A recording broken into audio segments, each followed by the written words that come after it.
اگر مجھے جیل میں کچھ ہوتا ہے تو اس کا ذمہ دار عاصم منیر ہوگا. یہ بات عمران خان نے آج سے ایک سال پہلے 15 جولائی 2025 کو کہی تھی. پھر عمران خان نے کہا تھا کہ اپنی پارٹی کو ہدایت کرتا ہوں کہ اگر جیل میں مجھے کچھ ہوتا ہے تو عاصم منیر سے اس کا حساب لیا جائے. پھر جن خدشات کا عمران خان نے ذکر کیا وہ ہوئے. عمران خان کی آنکھ کی بینائی چلی گئی کیونکہ بلڈ کلاٹ پیدا ہو گیا. اور پھر اب عمران خان کو بلڈ پریشر کے ایشوز ہیں. صدیق جان کی خبر کے مطابق دوسرے لوگوں نے بھی بات کی. بیرسٹر شہزاد اکبر نے، شہباز گل نے، معید پیرزادہ وغیرہ نے، سب نے بات کی اس بارے میں. اور صدیق جان نے جو بات کی، جس کو سیاست پی کے نے رپورٹ کیا کہ 15 بار عمران خان کو پمز ہاسپٹل لے جایا گیا بلڈ پریشر کی وجہ سے. ان کو کھانے میں کچھ ملا کے دیا جا رہا ہے، سلو پوائزننگ کی جا رہی ہے تاکہ عمران خان کو جیل میں ختم کر دیا جائے. اس کا اظہار علیمہ خان نے بھی کیا تھا اور انہوں نے کچھ روز پہلے یہ بات کی ہے. عمران خان کے ساتھ یہ وہی کرنا چاہتے ہیں جو مصر میں مرسی کے ساتھ ہوا تھا. ہم دیکھنا چاہتے ہیں کہ آپ عمران خان کو کوئی زہریلی شے یا سلو پوائزن تو نہیں دے رہے ہیں. عمران خان سے پچھلے 9 مہینے سے ملاقاتیں بند ہیں. فیملی ان سے نہیں مل سکتی، ان کے ڈاکٹرز، ڈاکٹر فیصل وغیرہ ان سے نہیں مل سکتے، وکلا ان سے ملاقات نہیں کر سکتے. صرف بیرسٹر سلمان صفدر کی 1-2 ملاقاتیں ہوں. اور جو انہوں نے کہا کہ مرسی کے ساتھ جو کچھ ہوا وہ عمران خان کے ساتھ کر رہے ہیں، یہ بات بہت سے لوگوں نے پہلے بھی کی کہ پاکستان میں ایجپشن ماڈل یعنی مصری ماڈل لگایا جا رہا ہے، اس کا اطلاق کیا جا رہا ہے. اور وہ کیا تھا؟ وہاں کا ڈکٹیٹر جنرل سیسی، اس نے مرسی کو جیل میں ڈالا، 6 سال جیل میں رکھا اور 6 سال بعد ایک عدالت پیشی کے موقع پہ وہ عدالت کے کمرے میں ہی گر کر انتقال کر گئے. وہ ڈکٹیٹر آج بھی مصر کے اوپر قابض ہے. مصر اسرائیل کے بالکل ساتھ ہے. مصر کی فوج کے نمبرز آپ خود دیکھ لیں، ان کی اسٹرینتھ آپ خود سرچ کر لیں سوشل میڈیا پہ. ایک بڑے اسلامی ملک کی طاقتور فوج کو کنٹرول کرنے کے لیے، اس کو غلام بنانے کے لیے اسی فوج کے سربراہ کو مسلط کیا گیا مصر کے اوپر. ان کے الیکٹڈ پریزیڈنٹ، سویلین پریزیڈنٹ کو مار دیا گیا کیونکہ وہ خطرہ تھا جو اسرائیل صہیونی فلسطینیوں کے ساتھ کر رہے ہیں، جو ان کے مستقبل کے ایکسپینشن کے پلان ہیں، ان کے راستے میں رکاوٹ کھڑی ہو سکتی ہے اگر یہ قوم، مصری قوم قابو میں نہ ہوئی تو. اب جو اس کی حرکات ہیں اس صہیونی ریاست کی، اس کے خلاف پاکستان کے لوگوں کے بھی وہی جذبات ہیں. آپ سوچیں کہ پاکستان میں ایسا وزیر اعظم کیسے قبول کیا جا سکتا ہے جو امریکہ کے افغانستان میں حملوں کے خلاف تھا، جس نے لانگ مارچز کیے تھے، جو پاکستان کو کسی اور کی جنگ میں دھکیلنے کے، ایندھن بننے کے سخت خلاف تھا، جو پاکستانیوں کو غیر کی جنگ میں مروانے کا قائل نہیں تھا، جس نے بارہا یہ بات کی کہ ہم کسی اور کی جنگ میں شریک نہیں ہوں گے. وہ کیسے قبول ہو سکتا ہے؟ وہ وزیر اعظم بن گیا کیونکہ عوام اس کے ساتھ تھی، لیکن سبق سکھانا تھا. اس نے 3 سال میں اپنے ملک کی خارجہ پالیسی کو آزاد کرنے کی کوشش کی جو کہ فوجی جرنیل چلا رہے تھے. اسٹیبلشمنٹ نہیں، فوجی جرنیل چلا رہے تھے. پاکستان کو فوجی جرنیل ہی چلاتے آئے ہیں. پاکستان کے اوپر مسلط یہ جرنیل پاکستان کے ٹھیکیدار بنے ہوئے ہیں. جو ادارہ دعویٰ کرتا ہے آپ کی حفاظت کی، آپ کے دفاع کی، وہ آپ کو کنٹرول کرنے کے لیے بنایا گیا تھا.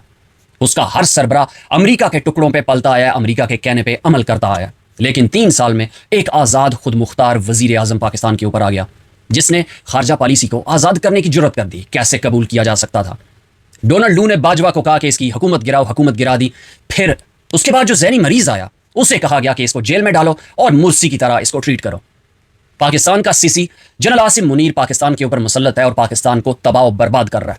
پاکستانیوں کو کنٹرول کرنے کے لیے عمران خان کے دور میں قوم آزادی کی طرف بڑھ رہی تھی.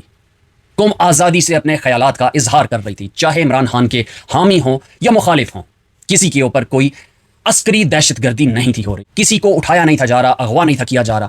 لوگ اپنے خیالات کا اظہار کر رہے تھے. قوم آزادی کی طرف بڑھ رہی تھی، حقیقی آزادی کی طرف، کیونکہ ملک کا وزیر اعظم آزاد سوچ کا انسان تھا. کیسے قبول ہو سکتا ہے؟ پھر ذہنی مریض کو مسلط کیا گیا، اس کو لایا گیا پاکستان کے ٹکڑے کرنے کے لیے، پاکستانیوں کو محکوم رکھنے کے لیے. جو آزادی کی سوچ پروان چڑھ رہی تھی اس کو کرش کرنے کے لیے اس نے کشمیر سے لے کے بلوچستان تک آگ اور خون کی ہولی کھیلی اور دہشت کی داستانیں رقم کر دی. پاکستانیوں کو کشمیر سے لے کے بلوچستان تک سپریس کرنے کی اس نے پوری کوشش کی اور وہ کوشش جاری ہے. عمران خان جیل میں قید ہیں، ان کی صحت انتہائی ناساز ہے، کچھ معلوم نہیں کہ ان کے ساتھ کیا ہو رہا ہے، لیکن افواہیں آ رہی ہیں، خبریں گردش کر رہی ہیں. باوثوق ذرائع سے بیان کیا جا رہا ہے کہ عمران خان کو بلڈ پریشر کے ایشوز ہیں. یہ پاکستان کے اوپر مسلط ذہنی مریض عمران خان کو جیل میں مرسی کی طرح مارنا چاہ رہا ہے. عمران خان کی ملک گیر جماعت کچھ نہیں کر پا رہی، اوورسیز چیپٹرز کچھ نہیں کر پا رہے، کوئی آواز نہیں اٹھا رہے، کوئی کسی قسم کی اسٹرگل نہیں ہو رہی. ذہنی مریض کو کہیں کسی قسم کی مزاحمت کا سامنا نہیں ہے. کشمیر میں لوگ اپنے حقوق کے لیے ثابت قدمی سے مزاحمت کر رہے ہیں. بلوچستان میں لوگ ویسے ہی مزاحمت کر رہے ہیں. مارنگ بلوچ کو قید کر لیا لیکن وہاں پہ مزاحمت جاری ہے. لیکن عمران خان کی ملک گیر جماعت نے عمران خان تک رسائی کے لیے 2 مہینے بعد کا الٹیمیٹم دیا کہ لانگ مارچ کریں گے. لیکن عمران خان کی انتہائی خطرناک صحت کی صورتحال کو دیکھتے ہوئے کوئی کسی کے کان تک چون تک نہیں رینگ رہی، کوئی کسی کو پرواہ نہیں ہے کہ یہ پاکستان کی داخلی سیاست کا معاملہ نہیں ہے، یہ آپ کی لوکل کنسٹیٹوئنسی کی سیاست نہیں ہے، یہ آپ کے آبائی حلقوں کی سیاست نہیں ہے، یہ جیو پالیٹکس ہے جس کی بینٹ آپ کا ملک اور آپ کا سابق وزیر اعظم عمران خان چڑھ رہا ہے۔ صہیونیوں کو ایکسپینشن چاہیے، اس ڈومیننٹ ریس کو ایکسپینشن چاہیے، ان کو دنیا کے وسائل پہ قبضہ چاہیے، ان کو طاقتور اقوام محکوم چاہیے، ان کو آزاد سوچ رکھنے والے لوگ قبول نہیں ہیں۔ پاکستان ایک طاقتور جوہری اسلامی ملک، آزاد ان کو قبول نہیں ہے۔ غلام چاہے 2 دفعہ جوہری طاقت بن جائے، چاہے 150 کی بجائے 250 ان کے پاس جوہری ہتھیار ہوں، محکوم رہیں گے، جرنیل ان کا صہیونیوں کا غلام رہے گا، کوئی خطرہ نہیں ہے۔ لیکن اگر آزاد سوچ رکھنے والا وزیر اعظم قوم کو لیڈ کرنے کے لیے آ گیا، ملک میں قانون اور آئین کی حکمرانی قائم کر دی، تو وہ جرنیل قانون اور آئین کے کٹہرے میں کھڑا ہوگا۔ یہ قبول نہیں ہے۔ عمران خان حقیقی آزادی کی بات صرف آپ کے لوکل حلقوں میں آزادی کی بات نہیں کر رہے، آپ کی لوکل سیاست کی بات نہیں کر رہے۔ عمران خان پاکستان کو صہیونیوں کی غلامی سے نجات دلانا چاہتے ہیں۔ عمران خان نے جو راستہ اختیار کیا، اس کے علاوہ اور کوئی چارہ نہیں تھا۔ عمران خان نے سیاسی راستہ اختیار کیا کیونکہ اس کے علاوہ اور کوئی صورتحال نہیں تھی اور کوئی آپشن نہیں تھی۔ عمران خان ڈکٹیٹر نہیں تھا، عمران خان کوئی وار لارڈ نہیں تھا کہ وہ ان کے خلاف ہتھیار اٹھا لیتا۔ عمران خان نے پولیٹیکل کیمپین سٹارٹ کی، اویئرنیس کی کیمپین سٹارٹ کی، قوم کو بتایا ان کے بنیادی مسائل، سارے مسائل، غربت، قانون، آئین کا فقدان، یہ کس کی وجہ سے ہے؟ ایک قابض اینٹی کی وجہ سے۔ اور وہ قابض اینٹی کون ہے؟ وہ پاکستان کے اوپر مسلط مسلح جت ہے جس کو پاکستان کی فوج کہا جاتا ہے، جس کے جرنیل جو اوپر بیٹھتا ہے حرام خور، اس کو امریکہ منتخب کرتا ہے۔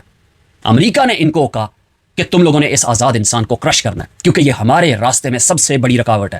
عمران خان جیل میں چلا گیا، ذہنی مریض دنیا بھر میں ٹرمپ کے پیچھے دم ہلاتا نظر آیا، اور ٹرمپ کیا کر رہا تھا؟ صہیونیوں کی معاونت کرتے ہوئے ایران کے اوپر حملے کر رہا تھا۔ سعودی عرب صہیونیوں کی معاونت کرتے ہوئے اپنی سرزمین کو ایئر ریڈز کے لیے استعمال کرنے دے رہا تھا۔ ایرانیوں نے جواب دیا۔ اب ترکی سعودی عرب اور پاکستان کا اتحاد بن چکا ہے، کس لیے؟ تاکہ امریکہ سعودی عرب کی ایئر سپیس استعمال کرے مستقبل میں۔ امریکہ اس کا دفاع نہیں کر پایا، نہ وہ کرنا چاہتا ہے، تاکہ یہ آپس میں لڑیں، اور پاکستان اور ترکی امریکہ کی سہولت کاری کرتے ہوئے، معاونت کرتے ہوئے، سعودی عرب کی معاونت کرتے ہوئے ایران کے اوپر حملے کریں۔ کیا آپ کو لگتا ہے کہ یہ ساری خرام زدگیاں ہو پاتی اگر عمران خان پاکستان کا وزیر اعظم ہوتا؟ ایک آزاد الیکٹڈ پرائم منسٹر پاکستان کا عمران خان اگر ہوتا تو کیا وہ اجازت دے سکتا تھا کہ اپنے ملک کی حفاظت کے لیے، اپنی قوم کی رکھوالی کے لیے پالے گئے پالتو کسی اور کی جنگ میں جا کے لڑیں، کسی اور کی حفاظت کریں؟ ہرگز نہیں۔ پالتو کے آگے اپنی مرضی کا لفظ لگا لیں۔ لیکن عمران خان کے جیل جانے کے بعد وہ پالتو استعمال ہوئے، سب سے بڑا پالتو استعمال ہوتا جا رہا ہے۔ یہ احرام میں لپٹا یہودی ایجنٹ استعمال ہوتا جا رہا ہے۔ اپنے ملک میں آگ اور خون کی ندیاں بہ رہی ہیں، لیکن دنیا بھر میں صہیونیوں کی معاونت کر رہا ہے۔ یہ پاکستان کے لیے، پاکستانیوں کی حفاظت کے لیے پالا گیا پالتو، یہ صہیونیوں کی حفاظت کرنے جا رہا ہے۔ یہ ان کے گریٹر انٹرسٹ کو سرو کر رہا ہے، اور عمران خان کو جیل میں یہ ختم کرنا چاہ رہا ہے تاکہ اس کے راستے کی سب سے بڑی رکاوٹ، ایک آزاد خود مختار سوچ رکھنے والا وزیر اعظم، ختم ہو جائے، کیونکہ وہ اپنے مالکوں کو آسانی سے سرو کر سکے، اس ملک کو ہمیشہ اپنے مالکوں کا محکوم رکھے، اس قوم کو ہمیشہ غلام رکھے، اور قوم خواب و خرگوش کے مزے لے رہی ہے۔ سلمان اکرم راجہ عمران خان کی جماعت کا جنرل سیکرٹری اپنے پارلیمنٹیرین سے گڑ گڑا کے التجائیں کر رہا ہے کہ عمران خان کے کیسز لگے ہیں، آپ وہاں پہ پہنچیں عدالت۔ کوئی نہیں آتا۔ آپ ان پارلیمنٹیرینز کے نام بھی یاد کر لیں، دیکھیں کہ پارلیمنٹ میں کون کون بیٹھا ہوا ہے عمران خان کے نام پہ۔ جب سے حکومت میں آئے ہیں آج تک یہ عمران خان کے لیے کچھ نہیں کر سکے۔ عمران خان کی جیل میں حالت بگڑ چکی ہے، وہ زندگی اور موت کی کشمکش میں ہے، لیکن یہ سسٹم کا حصہ بن کے صرف مراد لے رہے ہیں، صرف عہدے انجوائے کر رہے ہیں، کچھ نہیں کر پا رہے۔ اب وقت آ چکا ہے کہ ان تمام سے جو اسمبلیوں میں بیٹھے ہوئے ہیں، جو صوبوں کی حکومت چلا رہے ہیں، ان سے یہ ڈیمانڈ کی جائے، پبلک یہ ان سے ڈیمانڈ کرے کہ اس سسٹم کو چھوڑ کے الگ ہو جاؤ۔ اگر تم عمران خان کے ساتھ مخلص ہو تو اس سسٹم سے باہر نکلو، باہر نکل کے اگر کچھ کر سکتے ہو تو کرو۔ اگر تم لوگ نہیں کر سکتے تو عمران خان کے نام پہ جن سیٹوں پہ بیٹھے ہوئے ہو ان سے استعفے دو، اور عوام کو اگر سڑکوں پہ نہیں لے کے آ سکتے تو دفع ہو جاؤ گھر۔ تم لوگوں سے پچھلے 2-2.5 سال جب سے حکومت میں ہو ان کا حساب لیا جائے گا، کیونکہ تم لوگوں نے ذہنی مریض کی معاونت کی ہے۔ عمران خان کی آج جو صورتحال ہے، آنکھ کی بینائی چلی گئی ہے، بلڈ پریشر جو ہے وہ کریٹیکل سٹیج پہ ہے، اور اس کے ذمہ دار تم لوگوں، کیونکہ تم لوگوں نے کچھ نہیں کیا۔ ذہنی مریض تو کر ہی رہا ہے، سب سے بڑا کلپریٹ تو وہی ہے، وہ عمران خان کو یہ اذیت دے رہا ہے، اس کی زندگی کے ساتھ کھیل رہا ہے، لیکن اس کی معاونت اور سہولت کاری تم لوگ کر رہے ہو جو پارلیمنٹیرینز بنے ہوئے ہو۔ تم لوگ کچھ پریکٹیکل کام نہیں کر سکتے، کوئی آئینی ترمیم روکنے میں کسی قسم کا کردار ادا نہیں کر سکتے، بلکہ جو 2 آئینی ترامیم آئیں تم لوگ کچھ نہیں کر پائے۔ جرنیل نے جو طاقت حاصل کرنی تھی کر لی، عمران خان جیل میں اپنی زندگی اور موت کی کشمکش میں ہے، تم لوگ کچھ نہیں کر پا رہے۔ پاکستان کی قوم عمران خان کے مخالفوں یا حامیوں، پاکستان کے سابق وزراء اعظموں کو قتل کرنے والے، پاکستان کی فوج کے سابق جرنیل، انہی کا جانشین جنرل عاصم منیر ذہنی مریض پاکستان کے سابق وزیر اعظم عمران خان جو ابھی زندہ ہیں، ان کو قتل کرنے جا رہا ہے، ان کو ختم کرنے کی بھرپور کوششیں کر رہا ہے۔ اپنی آنکھیں کھولیں، آپ آزاد نہیں ہیں، آپ خود مختار نہیں ہیں، آپ ایک غلام قوم ہیں۔ آپ کی آنکھوں کے سامنے آپ کے لیے سب کچھ کرنے والے ایک شخص کی زندگی چھینی جا رہی ہے۔ آواز اٹھائیں، بات کریں، کوشش کریں، عمران خان کی رہائی کا مطالبہ کریں۔ پاکستان پائندہ باد، عمران خان زندہ باد۔